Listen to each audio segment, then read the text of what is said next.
doonyi wasta laba ahaayeen shalay labadooda iyagoo sidii u xiran baa mid la tagtay afar nin oo saarneed oo Soomaaliya kullay kurigi saarnaa qabsadaan saan ku malaynayno waan karo iyadoo kor ugu yimid ma jirin ma garad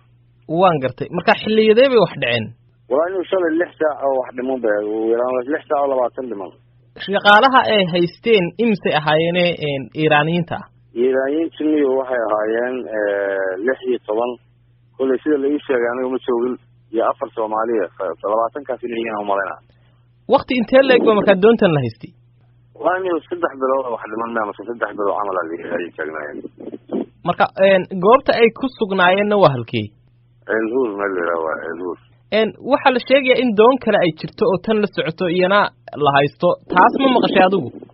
taas iyadana way joogtaa oo way xiran tahay macnaha ma fulashay midna loo maray laakiin ganax baa la geliyay oo